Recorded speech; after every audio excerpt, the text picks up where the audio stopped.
우리 성탄절을 특징 짓는 두 가지 단어가 있습니다. 오심, coming, 그 다음에 받아들임, 영접, receiving, 이 두 단어입니다. 이 두 단어를 중심으로 오늘 아침 성탄 본문에 대해서 우리 성도 여러분들과 함께 말씀을 살펴보기로 하겠습니다. 우리 첫째로 오심인데요, 우리 9절 보시면 참빛 곧 세상에 와서, 11절 자기 땅에 오매. 성탄은 하나님의 오심을 강조합니다. 세상을 향해 하나님께서 다가오신 것입니다. 세상으로 오셨고 자기 땅에 오셨습니다. 신약의 복음서의 증거에 따르면 자기 백성들에게 오셨고 수많은 병자들과 죄인들에게 오셨고 결국 우리의 마음 문 앞까지 오셨습니다. 계시록 3장 20절 볼지어다 내가 문 밖에 서서 두드리노니 누구든지 내 음성을 듣고 문을 열면 내가 그에게로 들어가 그와 더불어 먹고 그는 나와 더불어 먹으리라. 함께 먹기 위해, 깊은 영적인 연합을 위해 우리 문 앞까지 오신 성자 하나님 예수 그리스도를 우리는 만나게 됩니다. 그래서 성탄의 참 의미는 그리스도의 coming, 그리스도의 오심입니다. 이를 교회역에서는 대림절로 기념을 합니다. 우리는 화재의 위험도 있고 해서 촛불을 켜진 않지만 교회 역사를 통해서 많은 교회들이 촛불을 켜며 성탄을 기다렸습니다. 이제 11월 마지막 주일 추수감사절 끝난 다음에 다음 주일에는 이제 성탄 추리를 장식하며 크리스마스를 준비하죠. 그리고 그 다음 주부터 12월 첫 주부터 아기 예수의 오심을 기다리면서 4주 동안 대림절로 지킵니다. 4개의 촛불을 준비합니다. 한 주에 하나씩 촛불을 켭니다. 교회의 전통에 따라 촛불의 이름이 다 있습니다. 첫 주는 희망의 촛불이고, 둘째 주는 사랑의 촛불이고, 셋째 주는 기쁨의 촛불이고, 넷째 주는 평화의 촛불입니다. 성탄에 가까울수록 촛불이 환하게 밝혀져 마침내 성탄절에는 4개의 촛불이 모두 켜진 채 예배를 드리게 됩니다. 한 주 한 주 촛불이 켜지면서 더 밝게 빛납니다. 성탄이 있는 넷째 주가 가장 밝습니다. 어둠을 물리치고 이 세상의 빛으로 오신 예수 그리스도를 맞이하는 것입니다. 오늘 본문 9절 참빛 곧 세상에 와서 각 사람에게 비추는 빛이 있었나니. 성도 여러분, 기독교는 많은 종교 중에 하나가 아닙니다. 참 독특한 종교입니다. 그리고 놀라운 종교입니다. 세상의 다른 종교들은 모두 다 신을 찾아 떠나는 인간의 여정을 보여줍니다. 우리 불교의 시달타는 왕궁을 떠나 해탈에 이르기 위해서 떠났습니다. 유대교는 계시가 주어졌어도 여전히 신은 신이고 인간은 인간입니다. 모세를 통해 율법이 주어졌어도 유대교는 하나님이 인간이 되셨다는 사실을 믿지 못합니다. 마호멧을 통해 쿠란이 전해졌어도 신은 저 높은 하늘에서 여전히 엄하게 공의롭게 통치할 뿐입니다. 오직 기독교만이 천지를 창조하신 하나님이 육신을 입어 실제적인 인간이 되셨고 아기의 모습으로 이 세상을 찾아오셨음을 증거하고 있습니다. 성경은 하나님을 찾는 사람들을 증거하는 책이 아니라 사람을 찾아오신 하나님을 증거하고 있는 놀라운 책입니다. 기독교는 아주 독특하고 아주 놀라운 종교입니다. 샘 목사님 방해하지 마세요.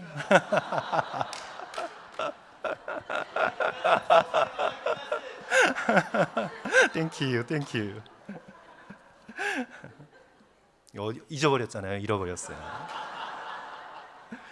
우리 성탄은 단지 2000년 전을 돌아보며 그리스도의 오심만을 바라보는 그런 과거의 종교가 아닙니다. 성탄은 예수 그리스도의 다시 오심을 기대하는, 그런 재림을 기대하는 날입니다. 그래서 초대교회는 언제든지 성탄을 예수 그리스도께서 재림하실 것을 기대하면서 맞았습니다. 마가복음 13장 24절부터 25절 26절 그때의 그 환난 후에 해가 어두워지며 달이 빛을 내지 아니하며 별들이 하늘에서 떨어지며 하늘에 있는 권능들이 흔들리리라. 그때의 인자가 구름을 타고 큰 권능과 영광으로 오는 것을 사람들이 보리라. 종말에 다시 깊은 어둠이 임할 것인데 그 어두움을 뚫고 촛불이 켜지는 것과 비교할 수 없이 재림주 예수 그리스도께서 영광의 밝은 빛으로 우리를 다시 찾으실 것이다. 그리하여 초대교회 성도들은 성탄을 언제나 다시 오실 재림 예수를 기다리는 믿음으로 맞았습니다. 계시록 22장 20절, 이것들을 증거하신 이가 이르시되 내가 진실로 속히 오리라 하시거늘 아멘. 주 예수여 오시옵소서. 마라나타의 신앙으로 성탄을 맞이한 겁니다. 예수님의 재림은 성탄의 초림과는 다를 것입니다. 성탄은 겸손히 오셨지만 재림은 큰 영광으로 오실 것이고, 성탄은 고요한 아기로 오셨지만 재림은 영원한 심판주로 오실 것이고, 성탄은 아무도 알아채지 못했지만 재림은 온 천하의 모든 사람들이 그를 찌른 사람들까지 보도록 얼굴과 얼굴을 맞대고 보게 될 100% 공개적인 모습으로 예수 그리스도께서 오실 것입니다. C.S. 루이스의 유명한 책 순전한 기독교에서 다음과 같이 말합니다. 그때 하나님은 변장하지 않은 모습으로 나타날 것입니다. 그 모습은 너무 압도적이어서 피조물들은 저마다 거역할 수 없는 사랑에 뒤덮이든지 거역할 수 없는 공포에 뒤덮이든지 할 것입니다. 성도 여러분, 예수님의 세컨드 커밍, 다시 오심은 변장하지 않은 모습으로 오실 것입니다. 천군 천사를 거느리고 오실 것입니다. 그 모습을 보는 사람은 두 종류로 나뉠 것입니다. 거역할 수 없는 사랑에 뒤덮이든지 아니면 주체할 수 없는 공포에 뒤덮일 것입니다. 예수 그리스도의 오심은 선과 악을 분명하게 드러낼 것입니다. 사람의 정체를 다 드러낼 것입니다. 그리하여 성탄을 기념하는 우리는 주 예수께서 어서 재림하시기를, 세상의 이 모든 불의와 전쟁과 고통을 끝장내 주시기를, 하나님의 나라가 이 땅 속에 이루어지기를 바라며 예수 그리스도의 재림을 사모해야 합니다. 이제 두 번째는 영접, receiving, 하나님의 coming, 그 다음에 이제는 receiving, 받아들임인데요. 우리 10절과 11절 다 같이 한 목소리로 읽을까요? 그가 세상에 계셨으며, 시작. 그가 세상에 계셨으며 세상은 그로 말미암아 지은 바 되었으되 세상이 그를 알지 못하였고 자기 땅에 오매 자기 백성이 영접하지 아니했습니다. 성자 예수님이 세상에 오셔서 거주하셨습니다. 예수님은 천사와 비슷한 존재이거나 천사보다 조금 뛰어난 존재가 아닙니다. 세상은 그로 말미암아 지은 바 된 예수 그리스도께서는 세상의 창조자이십니다. 하나님과 동등이시며 하나님의 본체이십니다. 그러나 세상은 그를 알지 못했습니다. 자기 백성이 영접지 않았습니다. 성탄의 밤에 여관을 찾아 헤매었으나 여관이 없었습니다. 아기 예수를 집으로 영접할 사람이 없었습니다. 아기를 누일 곳이 없었습니다. 그리하여 말과 소의 여물통에 누이십니다. 태어나자마자 헤롯의 핍박으로 이집트로 피난 가셔야 했습니다.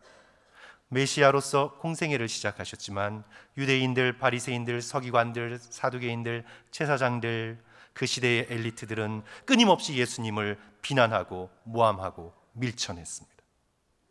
가장 거룩한 도시 하나님의 성전이 있는 예루살렘도 예수 그리스도를 영접하지 않았습니다. 누가복음 13장 34절, 예루살렘아 예루살렘아 선지자들을 죽이고 내게 파송된 자들을 돌로 치는 자여, 암탉이 제 새끼를 날개 아래 모음같이 내가 너희 자녀를 모으려고 한 일이 몇 번이냐. 그러나 너희가 원하지 아니하였도다.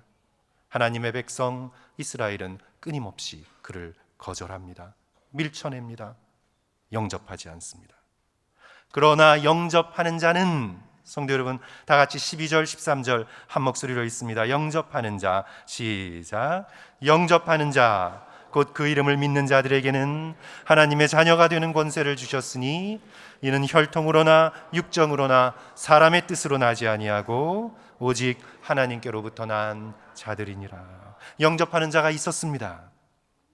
성탄의 밤에 겸손한 목자들처럼, 동방 박사들처럼 영접하는 자가 있었습니다. 예수님의 공생애 동안에도 겸손한 자들은 예수님을 영접했습니다. 병자들, 세리들, 창녀들, 죄인들은 예수님을 웰컴, 영접했습니다. 예수 그리스도를 주님으로, 구원자로, 하나님의 아들로 영접했습니다. 그 영접하는 자에게는 하나님의 자녀가 되는 권세를 주셨습니다. 성도 여러분, 세상은 궁극적으로 두 종류의 사람들로 나누어질 것입니다. 지금은 남자와 여자, 부자와 가난한 자, 백인과 유색인종, 늙은이와 젊은이, 사람을 나누는 수많은 기준들이 있지만, 그러나 결국에는 단 한 가지로 인류는 구분될 것입니다. 그리스도를 영접한 자와 그리스도를 거절한 자로 궁극적으로 나뉘게 될 것입니다. 그 기준이 저와 여러분의 영혼을 결정하게 될 것입니다. 성도 여러분, 결론을 맺습니다. 선물은 받아들여져야 선물이 될 수 있습니다. 아무리 크고 놀라운 선물을 줘도 거절하면 그것은 선물이 그 사람에게는 되지 않습니다. 제가 얼마 전 길거리에서 앉아 뭔가를 끊임없이 중얼거리며 담배를 피고 있는 분에게 돈이 필요할 것 같아서 지갑을 열어 5불짜리 지폐를 드렸습니다. 그런데 그 지폐를 살펴보더니 구겨가지고 탁 던지는 거예요. 무한하기도 하고 좀 더 큰 걸 드렸어야 됐나, 아깝기도 하고 저걸 어떡하지, 가져갈까? 그냥 할 수 없이 그냥 언젠가 또 가져가시겠지 하고 그냥 버려두고 왔습니다. 성도 여러분, 5불은 아깝긴 하지만 그렇게 큰 손해는 아닙니다.